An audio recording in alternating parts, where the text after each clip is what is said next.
Hello साथियों, कैसे हो आप सब लोग। आशा करता हूँ आप सब लोग स्वस्थ होंगे और अच्छे से अपनी तैयारी कर रहे होंगे।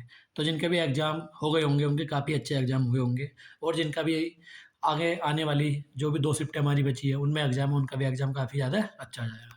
तो आज हमारी 27 मार्च की पहली शिफ्ट हो चुकी है, तो उसके एनालिसिस लेके हम आपके सामने हैं। तो हम सारी शिफ्टों का एनालिसिस कर रहे हैं, और एनालिसिस हम कर रहे हैं बाइलिंगुअल। सबसे बड़ी बात है बाइलिंगुअल हम कर रहे हैं, तो उसी जो है तर्ज पे आज की वीडियो लेकर हम आ गए हैं। तो बाकी बातें वीडियो के बाद में करेंगे, क्यों वीडियो लेट हुई, लेकिन सबसे पहले स्टार्ट करते हैं वीडियो और देखते हैं पहला क्वेश्चन। तो जो पहला जो क्वेश्चन पूछा गया था वो पूछा गया था हमारा, ethics in governance and citizen centric administration were the part of which of the commission. तो ethics in governance and citizen centric administrator जो था हमारा, वो किस कमीशन के रिपोर्ट के हिस्सा थे। फर्स्ट एडमिनिस्ट्रेटिव रिफॉर्म कमीशन, या जिसको फर्स्ट एआरसी भी बोलते हैं, या सेकंड एआरसी, या फिर सरकारिया कमीशन, या फिर पुंछी कमीशन। तो ये किसका जो है हिस्सा थे, किसका थे, इसका आंसर होगा हमारा सेकंड एआरसी। उसके बाद मैंने सारे जो फैक्ट हैं इसके बारे में जितने भी क्वेश्चन बन सकते हैं, या क्वेश्चन कुछ भी थोड़ा बहुत इससे हट के बना होगा तो वो इन फैक्ट में कवर हो जाता है, तो आप उसमें भी अपना आंसर मैच कर सकते हैं, क्योंकि सारे ऑप्शन वही नहीं होते जो एग्जाम में आते हैं। ऑप्शन हमें इधर उधर से भी बनाने पड़ते हैं। बच्चे क्वेश्चन बता देते हैं, यही काफ़ी है, ऑप्शन बताना बहुत ज़्यादा मुश्किल हो जाता है। तो देखते हैं, जो पहला फैक्ट था तो हमारा, the second ARC was constituted by the government of India on 31 अगस्त 2005। जो हमारे द्वितीय प्रशासनिक सुधार आयोग था हमारा, जिसको हम सेकंड ARC कहते हैं, उसका गठन जो हुआ था वो 31 अगस्त 2005 को भारत सरकार द्वारा किया गया था। Veerappa Moily was the first chairman, later succeeded by B Ramachandran. तो इसके जो पहले अध्यक्ष थे वो बीरप्पा मोइली थे, बाद में बी रामचंद्रन ने इसकी अध्यक्षता की थी। The commission submitted a total of 15 report to the government. तो इस आयोग ने सरकार को कुल 15 रिपोर्ट प्रस्तुत की थी। उसके बाद ethics in governance was the theme of the fourth report of second ARC। तो शासन में नैतिकता, ये हमारी जो सेकंड ARC थी उसकी जो चौथी रिपोर्ट का विषय था। उसके बाद देखते हैं कुछ और फैक्ट। फैक्ट के साथ साथ मैंने ऑप्शंस को भी एक्सप्लेन किया है, तो इसकी PDF मैं अपने टेलीग्राम चैनल पर डाल देता हूँ। जैसे यहाँ से क्लास खत्म होती है तो उसकी PDF जो है मैं ये टेलीग्राम पर डाल देता हूँ।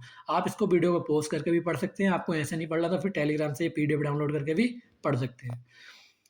उसके बाद अगला फैक्ट था हमारा, तो citizen centric administration was the subject of its 12th report. तो नागरिक केंद्रित प्रशासन जो है इसकी 12वीं रिपोर्ट का विषय था। अब ऑप्शन को देखते हैं, फर्स्ट में क्या हुआ था। जो हमारी फर्स्ट ARC थी वो कब फॉर्म हुई थी हमारी 1966 को, अंडर किसके, Morarji ji Desai. It also focused on administrative reform but it is an older report. तो इसका जो फोकस था वो एडमिनिस्ट्रेटर या एडमिनिस्ट्रेटिव जो हमारा रिफॉर्म थे उस पर था, और यह एक काफ़ी पुरानी रिपोर्ट थी। उसके बाद हमारा ऑप्शन नंबर सेकंड था, ये देख लिया हमने सेकंड वाला। उसके बाद देखते हैं सरकारिया जो कमीशन थी, सेटअप इन 1983। तो 1983 में ये बनी थी, और it specifically reviewed centre state relation. तो इसका काम क्या होता है, जो हमारे सेंटर और स्टेट का रिलेशन है उसको रिव्यू करना इसका काम होता है। उसके बाद पुंछी कमीशन जो थी ये फॉर्म हुई थी 2007 में अंडर मदन मोहन पुंछी। तो मदन मोहन की ये अंडर ये मेंटरशिप में फॉर्म हुई थी, और it also reconsidered centre state relation. तो ये भी जो है पुनर्विचार करती है किस पर, सेंटर स्टेट रिलेशन पर। उसके बाद बढ़ते हैं अगले क्वेश्चन की ओर। अगला क्वेश्चन है हमारा, on the recommendation of which committee was the RTI implemented. तो RTI का जो था हमारा, जिसको हम सूचना का अधिकार भी कहते हैं, किस कमेटी की रिकमेंडेशन पर लागू हुआ था। तो कोठारी कमेटी थी, स्वर्ण सिंह कमेटी थी, या ARC थी हमारी, या फिर बलवंत राय मेहता कमेटी थी। तो बताओ इसका आंसर। तो वीडियो को लंबा ना करते हुए आप इसका आंसर वीडियो को पॉज करके कमेंट में भी लिख सकते हैं, और या हम कमेंट में और क्या सुधार कर सकते हैं वो भी आप बता सकते हैं। उसके बाद आंसर इसका होगा हमारा ARC। तो ARC का क्वेश्चन है तो ऐसे पूछा होगा या फिर उस तरीके से पूछा होगा, दोनों हमने इसमें इंक्लूड कर लिए हैं, या दो भी अगर पूछे होंगे तो दोनों इंक्लूड यहाँ पे किए हुए हैं। उसके बाद the RTI act came into full force in India on 12 अक्टूबर 2005। तो जो RTI था पूरी तरीके से कब भारत में आया था, या कब लागू हुआ था, 12 अक्टूबर 2005 को।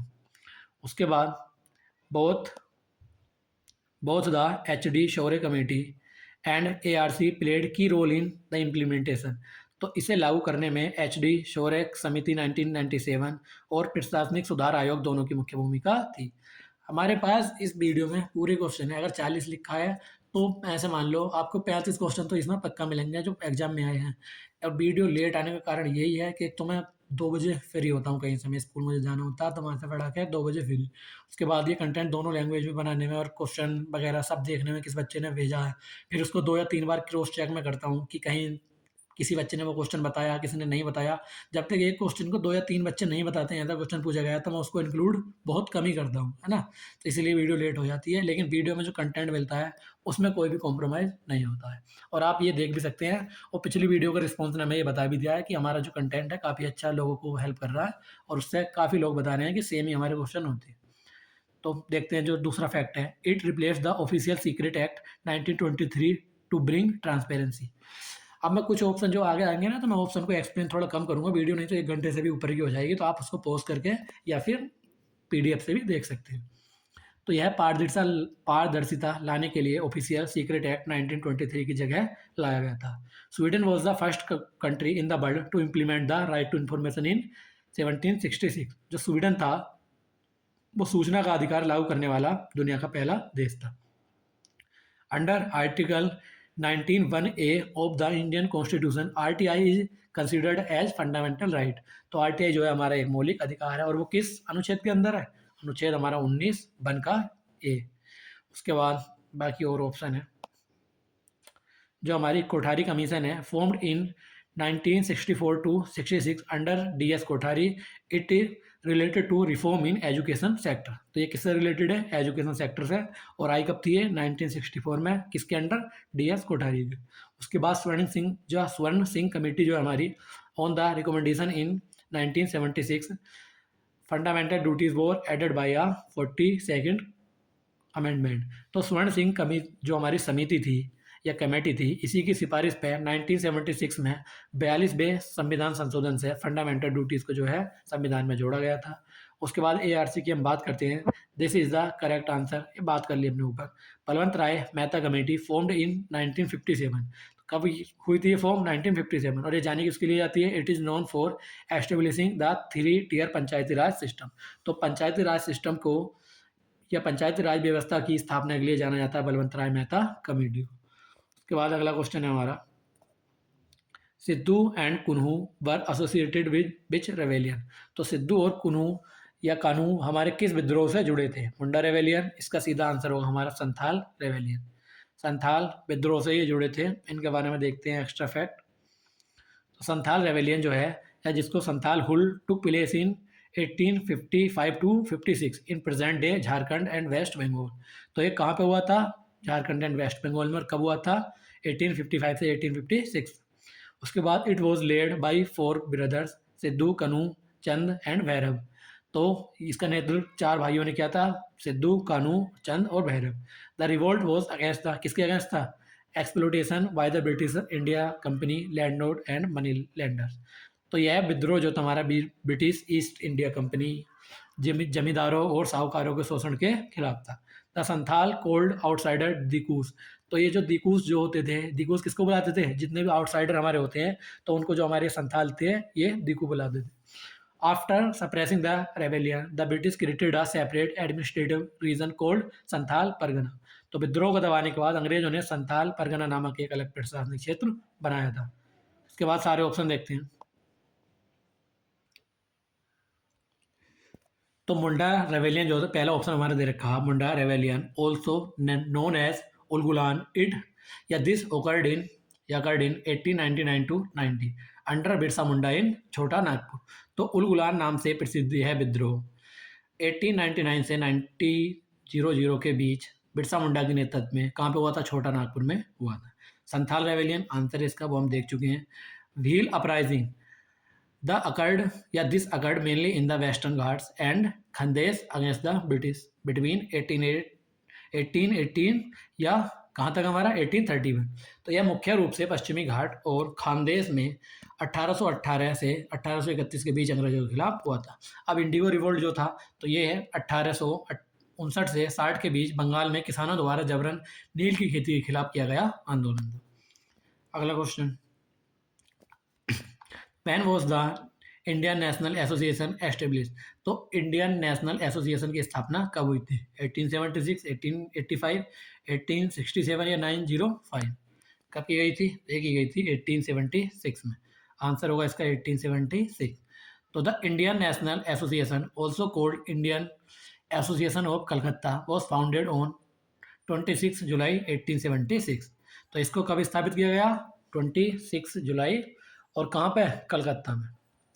उसके बाद it was established by Surendra Nath Banerjee and Anand Mohan Bose. तो आनंद मोहन बोस और सुरेंद्र नाथ जो हमारे बैनर्जी थे, उन्होंने इसकी स्थापना की थी। इसका जो ऑब्जेक्टिव था, its objective was to awaken political consequences among the people and created public opinion. तो इसका उद्देश्य लोगों में राजनीतिक चेतना जगाना और जनमत तैयार करना था। It was one of the most important nationalist organisations before the formation of Indian National Congress. तो ये जो थी, यह भारतीय राष्ट्रीय कांग्रेस आईएनसी की स्थापना से पहले सबसे महत्वपूर्ण राष्ट्रवादी संगठनों में से एक था। Later in 1886 it merged with the Indian National Congress during the Calcutta session. तो कलकत्ता सेशन जो हमारा 1886 में हुआ था, उसमें इसको मर्ज कर दिया गया था इंडियन या भारतीय राष्ट्रीय कांग्रेस में। उसके बाद ऑप्शन देखते हैं हम, वो वाला देख लिया ऊपर वाला। 1885 में क्या हुआ था? यहाँ पे कांग्रेस की स्थापना हुई थी, किसके द्वारा? एलन ऑक्टेवियन ह्यूम के द्वारा। 1867 में इन द ईयर द प्रार्थना समाज वॉज इस्टेब्लिश्ड बाई आत्माराम पंडुरांग इन बॉम्बे। और 905 में क्या हुआ था? पार्टीशन ऑफ बंगाल, किसके द्वारा? लॉर्ड कर्जन के द्वारा। और एक स्वदेशी मूवमेंट भी यहाँ पे स्टार्ट हुआ था 1905 में। उसके बाद अगला क्वेश्चन देखते हैं। अगला क्वेश्चन था हमारा, how did rulers emerge in post Gupta period? Post Gupta period में रूलर्स कैसे उभरे? तो डेमोक्रेटिक इलेक्शंस, या फिर फ्यूडल या सामंत सिस्टम, या फिर डायरेक्ट ब्रिटिश अपॉइंटमेंट, या रिपब्लिक गाना सिस्टम। अब इसका आंसर होगा हमारा फ्यूडल या सामंत सिस्टम, सामंती व्यवस्था के कारण उभरे थे। देखते हैं इसके बारे में एक्स्ट्रा कुछ fact. After the decline of Gupta empire decentralisation increases in India. तो गुप्ता साम्राज्य के पतन के बाद भारत में विकेंद्रीकरण बढ़ा और king started giving land grant to their officer and chief instead of cash salaries. तो राजाओं ने अपने अधिकारियों को या सरदारों को नगद वेतन देने के बजाय भूमि अनुदान शुरू कर दिया था। तो these landlords gradually become powerful and call themselves samant and mahasamant. तो यही जो जिनको भूमि दे रहे थे, ये बाद में शक्तिशाली होते गए और खुद को सामंत या महासामंत कहने लगे। Whenever the central power weakened this samant declared themselves independent ruler. जब भी हमारी केंद्रीय सत्ता कमजोर होती थी, ये सामंत खुद को स्वतंत्र शासक घोषित कर देते थे। ऐसे चलता आया है और ऐसा ही चलता रहा है। जब भी जितना भी आप हिस्ट्री पढ़ते हैं, उसमें यही सब हुआ है। जब भी राजा कमज़ोर हुआ, तो जो भी पीजेंट, मतलब जो भी इन्होंने बिठा रखे थे, सामंत थे या कहीं का नवाब थे, तो वो खुद को उन्होंने इंडिपेंडेंट रूलर फिर घोषित कर दिया।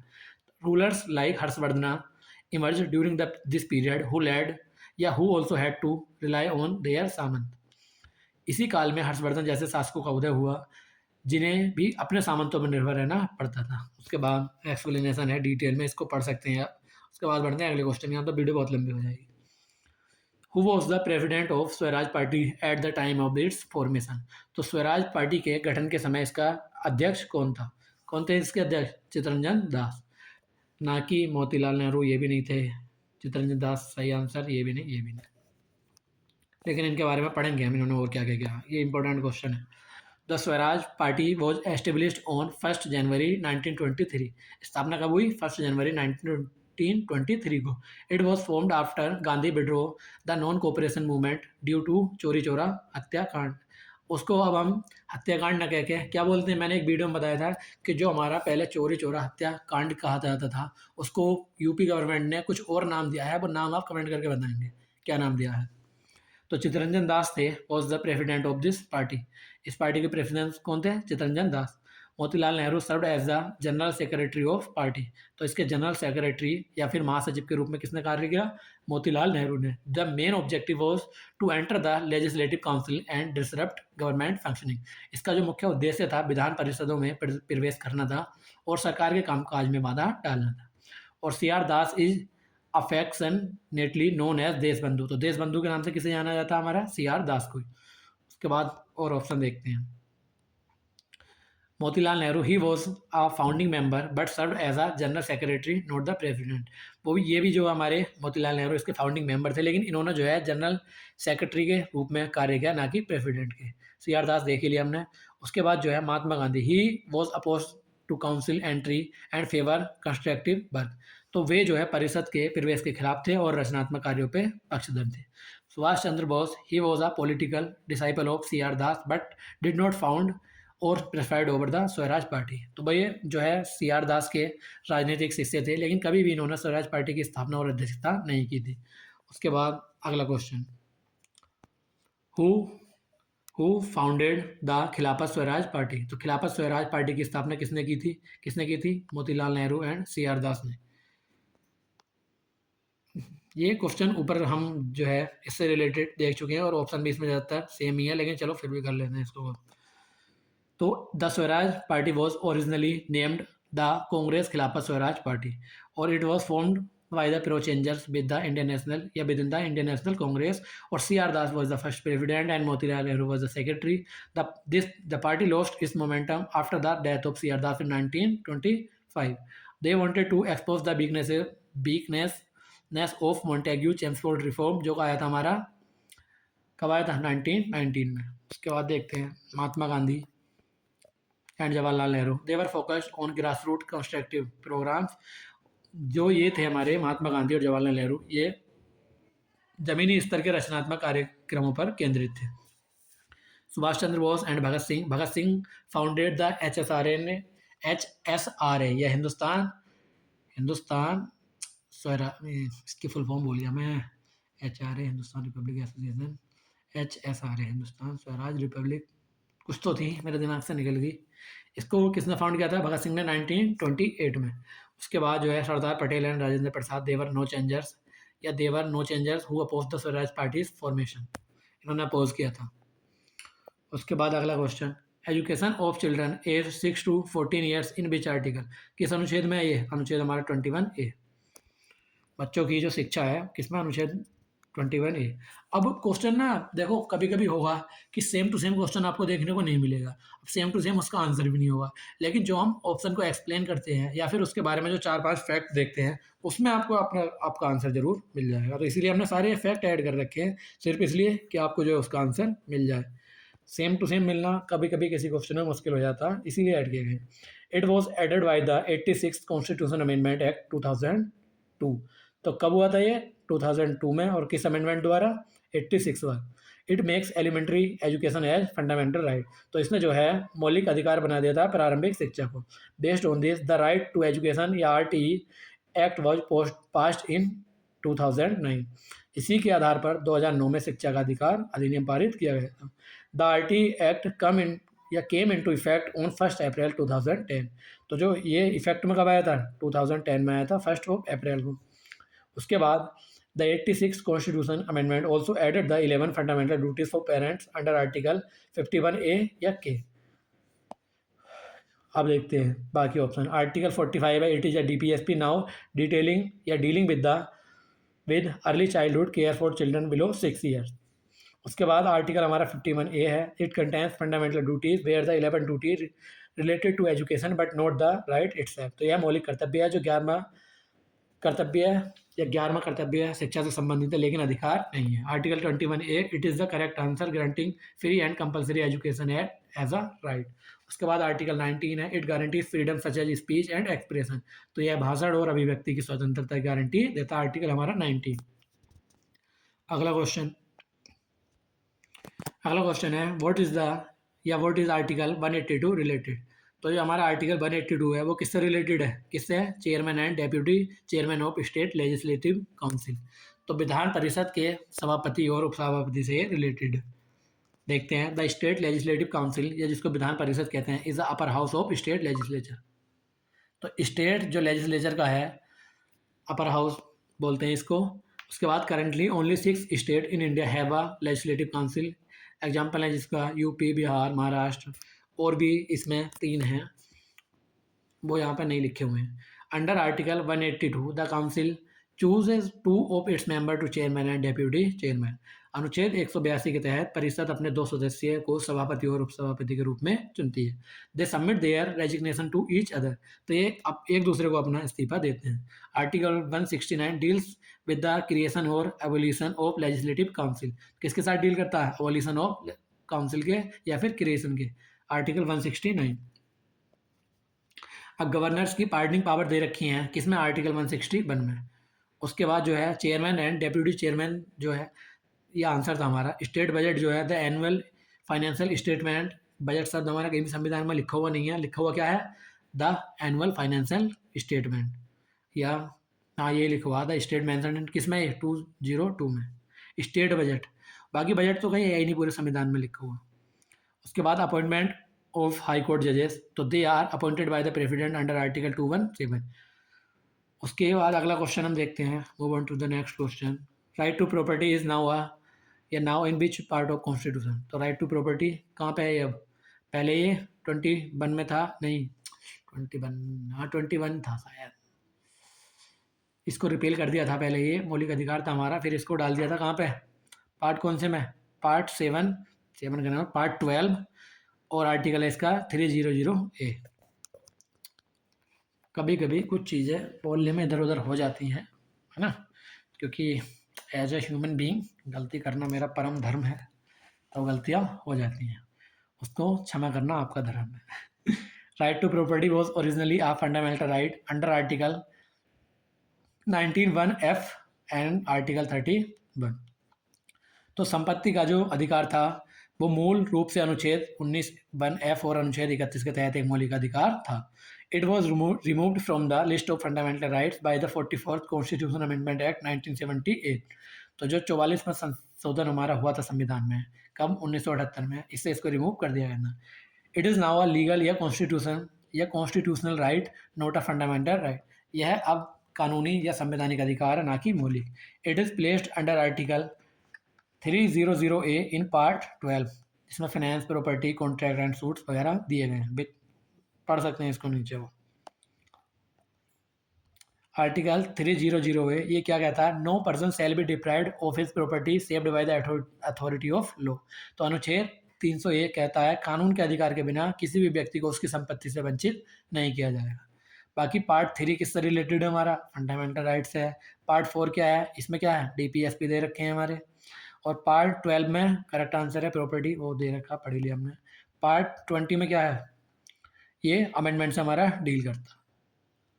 उसके बाद अगला क्वेश्चन है, vote has if a bill passed by a Lok Sabha is pending in Rajya Sabha and the Lok Sabha dissolve. तो इसको क्वेश्चन को पढ़ो और इसका आंसर दो।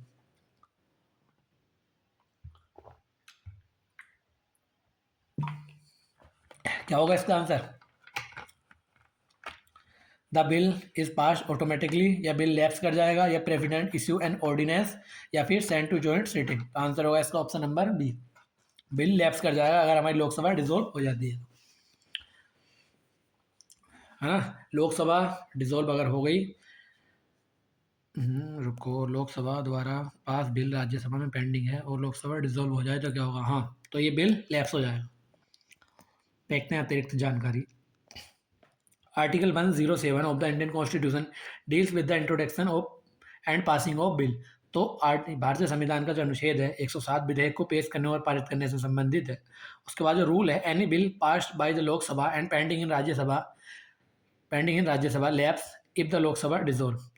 तो कहने का अर्थ इसका ये है, अगर कोई बिल जो है हमारा पास हो गया लोकसभा से और पेंडिंग है राज्यसभा में, और लोकसभा अगर डिसॉल्व हो जाती है तो फिर वो बिल भी लैप्स कर जाएगा। एक्सेप्शन है, इसमें एक्सेप्शन ये देखने को मिलता है, a bill originated in Rajya Sabha pending there and not passed by Lok Sabha. तो ये लैप्स नहीं करेगा। कहने का अर्थ ये है कि अगर कोई बिल जो है राज्यसभा में ओरिजिनेट हुआ है और पेंडिंग भी वहीं है, लेकिन लोकसभा से पास नहीं हुआ था और वो डिसॉल्व हो गई, तो फिर वो जो है मतलब कहने का ये है, फिर वो लैप्स नहीं करेगा। लिखा हुआ हिंदी में पढ़ सकते हैं, a bill pending assent to the president does not lapse. तो राष्ट्रपति की सहमति के लिए लंबित कोई भी अगर बिल है हमारा तो वो लैप्स नहीं करता है। और राज्यसभा परमानेंट हाउस है या परमानेंट बॉडी है, और it is not subjected to dissolution. Rajya Sabha हमारी कभी भी डिसोल्व नहीं होती है। A bill there is no अब पहला ऑप्शन था हमारा बिल इज पास ऑटोमेटिकली, तो there is no such provision consent of both houses required. तो ऐसा कोई भी संविधान में हमारा प्रोविजन नहीं है कि कोई बिल खुद ही खुद पास हो जाएगा। Consent of both houses required, दोनों जो है हमारी हाउसेस की सहमति जरूरी है। बिल एफ वहाँ पे लिखो हुई है। President's issue an ordinance article 123 is issued when parliament is not in session not for pending bill. तो ये कब किया जाता है? ये जो है हमारा अध्यादेश जारी करने की शक्ति है जो 123 में आर्टिकल में दे रखी है। ये कोई भी पेंडिंग बिल से रिलेटेड नहीं है। उसके बाद send to joint sitting, joint sitting article 108 में दे रखी है, is called for deadlocks not upon dissolution. तो ये डिसोल्यूशन पे नहीं बुलाई जाती है जॉइंट सिटिंग, तब बुलाई जाती है जब डेडलॉक क्रिएट हो जाए। कहने का अर्थ यह है कोई बिल है और दोनों में पास नहीं हो पा रहा, किसी भी मतभेद की वजह से बिल रुका हुआ है, तो वहाँ पर डेडलॉक क्रिएट हो जाता है, तो तब जो है राष्ट्रपति जॉइंट सिटिंग बुला सकता है। अब ये स्कीम एक्ट और कमेटी से क्वेश्चन आ गए। तो under which act was NALSA formed? तो नेल्सा जो है किस एक्ट के तहत बना था? Right to information act 2005। सीधा देखते हैं, legal service authorities act 1987। Answer सीधा। बहुत लंबी वीडियो वैसी हो गई है और अभी 35 का समथिंग क्वेश्चन है और अभी हम कौन से क्वेश्चन पे आए हैं? क्वेश्चन नंबर 12 है ना। तो वीडियो थोड़ी लंबी होती जा रही है, इसलिए मैं थोड़ी डिटेल को कम पढ़ना स्टार्ट करता हूँ। आप वीडियो को पॉज करके भी देख सकते हैं या फिर PDF टेलीग्राम में मिल जाएगी, वहाँ से भी देख सकते हैं। थोड़ी देर लगती है PDF को डालने में, लेकिन डाल ज़रूर देता हूँ। आंसर था इसका हमारा नेल था। ये लीगल सर्विस अथॉरिटी एक्ट 1987, इसकी फुल फॉर्म देखते हैं। तो नेल था stand for national legal security authority, है ना। और मैं इंग्लिश वाला पढ़ता हूँ, हिंदी वाला पढ़ सकते हैं। Its main objective is to provide free legal service to the weaker section of society. इसका जो मेन उद्देश्य था क्या था? फ्री लीगल सर्विस प्रोवाइड करना वीकर सेक्शन ऑफ सोसाइटी को। It organise Lok Adalat for the amicable settlement of disputes. उसके बाद एक और इसने काम किया, chief justice of India is a patron in chief of NALSA. तो भारत के जो मुख्य न्यायाधीश होते हैं वो नेल्सा के मुख्य संरक्षक होते हैं। उसके बाद it fulfils the objective of article 39 है, equal justice and free legal aid. और राइट टू इन्फॉर्मेशन एक्ट 2005, इसके बारे में बात कर चुके हैं, इसके बारे में बात हमने कर ली है। प्रोटेक्शन ऑफ ह्यूमन राइट, इसको देखते हैं 1993। The national human right commission NHRC was establish under this. तो इसके तहत जो है हमारी इसके अंडर में इस्टेब्लिश करी गई थी हमारी NHRC। और कंज्यूमर प्रोटेक्शन एक्ट कब आया था? 1986 में। It was enacted to protect the interest of consumer in India. अगला क्वेश्चन देखते हैं, नेल्सा का ही है क्वेश्चन, देख चुके हैं ऊपर। आप देख सकते हैं वीडियो को पॉज करके, एक बार वीडियो को पॉज करके देख लो, या फिर मैं डालूंगा PDF, वहाँ से भी इसको देख सकते हैं। मुझे तो सेम ही क्वेश्चन लग रहा है। आगे बढ़ते हैं अगला क्वेश्चन की ओर। वैन वॉज द रंग राजन कमेटी या पॉवर्टी मेजरमेंट फॉर्म्ड? तो रंग राजन समिति थी, गरीबी मापन, ये कब बनी थी? तो ये बनी थी हमारी 2012 में। तो ये क्यों बनी थी, कैसे बना था, क्या हुआ था, सब देखते हैं। It was formed by the planning commission to review the methodology for the measurement of poverty. इसका जो गठन था या इस योजना द्वारा इसका गरीबी मापने की कार्यप्रणाली की समीक्षा के लिए था। It was chaired by the former RBI governor C Rangarajan. The committee submitted its report in 2014। It dismiss the methodology use by the earlier Tendulkar committee. उसके बाद according to this committee 29.5% of India's population was below poverty line, या BPL में थी हमारी। कब? 2011 से 12 में। बाकी और ऑप्शन है, देख सकते हैं आप उनको। क्वेश्चन का दूसरा फॉर्मेट स्टार्ट होता है या दूसरा क्वेश्चन का सेट स्टार्ट होता है। पहले वीडियो उतनी जो है, मतलब वीडियो नहीं, मैं पहले क्वेश्चन उतने बना चुका था, बाकी और क्वेश्चन आए थे तो ये मैंने बाद में बनाए क्वेश्चन, यानी कि हिंदी इंग्लिश में करे हैं और जिनके ऑप्शन भी बनाए और जिनकी एक्सप्लेनेशन भी लिखी है। When did the national rural transformation initiative start? कब हुआ था ये? 2018 को। एक्स्ट्रा फैक्ट देखते हैं, the national rural economic transformation project NRETP was approved in 2018 to 2019। तो राष्ट्रीय ग्रामीण आर्थिक परियोजना या परिवर्तन परियोजना को 2018 से 19 में मंजूरी दी गई थी। It is a part of Deendayal Antyodaya योजना। किसका पार्ट थी ये? जो हमारे अंत्योदय योजना चलती है उसका ये पार्ट थी। This project is supported by financial assistance from the World Bank. तो इस परियोजना को किसने सपोर्ट किया था? वर्ल्ड बैंक ने। Its main goal is to promote woman owned enterprises in rural areas. तो रूरल एरियाज में जो हमारे मतलब वुमन ओन्ड, जो कहने का अर्थ यह है जो महिलाओं द्वारा स्वामित्व वाले उद्योग होते हैं उनको बढ़ावा देना था इसका कार्य। 2015 में हमारा नीति आयोग इस्टेब्लिश किया गया था। 2018 इसका करेक्ट आंसर था। 2020 में द आत्मनिर्भर भारत जो अभियान था उसको लॉन्च किया गया था। कब?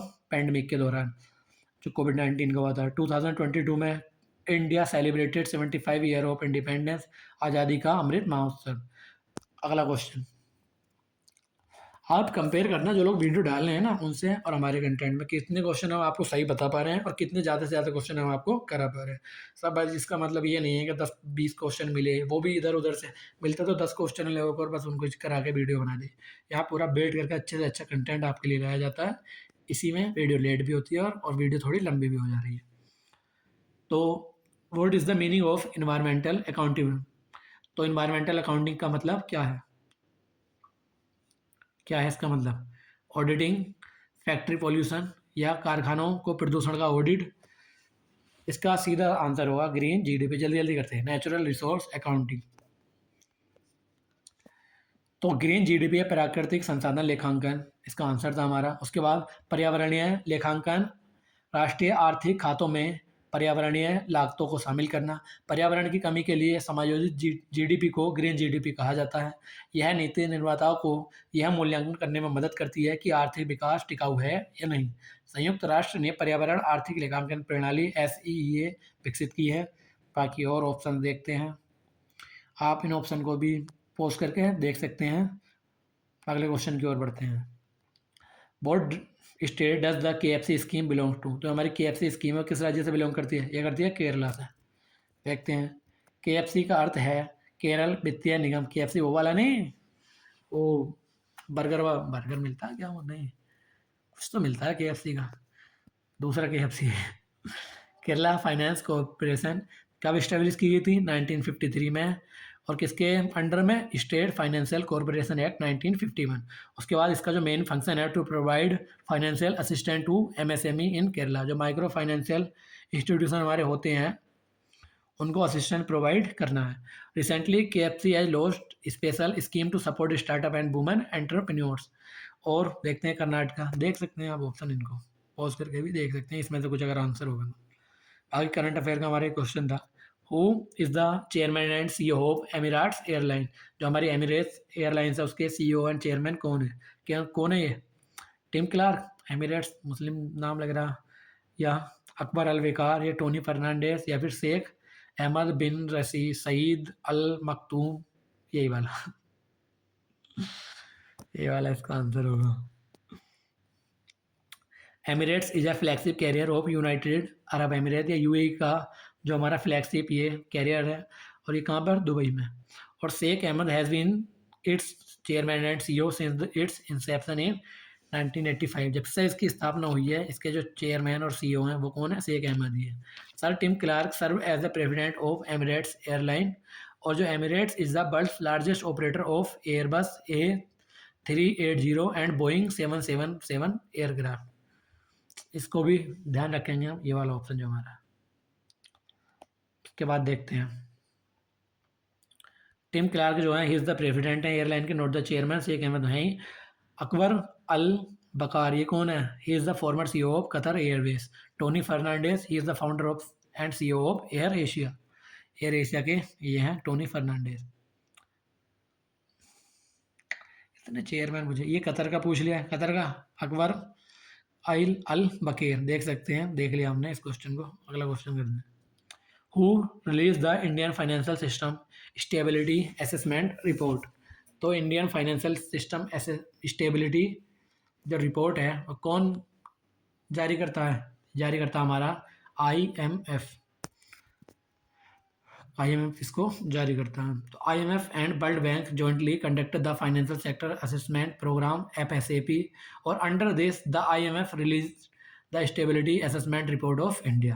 The report highlighted the resilience and strong growth of India या इंडियन फाइनेंशियल सेक्टर। रिपोर्ट में भारतीय वित्त क्षेत्र में लचीलापन और मजबूत विकास पर प्रकाश डाला गया है। इसका हेडक्वार्टर कहाँ पे है? वाशिंगटन डीसी में इसका हेडक्वार्टर। अब बेल्ट बैंक का क्या है? यह मुख्य रूप से विकास परियोजनाओं के लिए ऋण और अनुदान प्रदान करता है। आरबीआई साल में 2 बार घरेलू वित्तीय स्थिरता रिपोर्ट जारी करता है। आईएमएफ क्या है? यह है बेसिक मोड, ये देख लिया हमने, इसका तो आंसर ही था। डब्ल्यूईएफ क्या है? यह अपनी वार्षिक दावोस बैठकों और वैश्विक जोखिम रिपोर्ट के लिए जाना जाता है। Question number 21, India signed a 10-year defence deal in Kuala Lumpur with which country? Kuala Lumpur Malaysia में इन्होंने किया है। Kuala Lumpur is a city of Malaysia. उसके बाद 10-year defence cooperation agreement aim to enhance military training and research. Malaysia is a crucial strategy या strategic partner under India's act east policy और the joint military exercise between India and Malaysia is called Harimau Shakti. अब मैं अगर दोनों को option को explain करूँगा, हिंदी वाला या इंग्लिश वाला या दोनों भी लैंग्वेज में मैं एक्सप्लेन करूँगा, तो वीडियो 1 घंटे से भी ज़्यादा चली जाएगी, क्योंकि क्वेश्चन बहुत सारे हैं। तो इसलिए मैं एक लैंग्वेज में एक्सप्लेन कर रहा हूँ, या तो मैं इंग्लिश में कर देता हूँ किसी क्वेश्चन को, किसी को हिंदी में। अब मैं लिख के दोनों लैंग्वेज में इसलिए लाया हूँ कि आप जो है अपना, अगर मैंने इंग्लिश में किया एक्सप्लेन तो आप उसको हिंदी में पढ़ सकते हैं, और अगर मैंने हिंदी में किया तो इंग्लिश वाले अपने इंग्लिश की डिटेल पढ़ सकते हैं। उसके बाद बढ़ते हैं अगले क्वेश्चन की तरफ। अगला क्वेश्चन है, as per IRENA 2025 what is the India's rank in solar capacity? तो सोलर कैपेसिटी में इंडिया की रैंक क्या है? 3rd। और ये किसके हिसाब से है? IRENA। IRENA stand for international renewable energy agency. अब its headquarter is located in Abu Dhabi या फिर यूएई में इसका जो हेडक्वार्टर है। China ranks first and the USA rank second in global solar power capacity. India has set a target of achieving 500 gigawatt बोलते हैं इसको, GW को, हाँ वही बोलते हैं, of non fossil energy capacity in 2030। बाकी फर्स्ट चाइना है, सेकंड यूएसए है, थर्ड इंडिया है, और फोर्थ जो है India rank is total, fourth पता नहीं कौन है। चलो, what is the rank India, यह भी देखा है। अगला क्वेश्चन, जो कोली फोक डांस था हमारा, बिलोंग करता है किस स्टेट से? किससे? महाराष्ट्र से।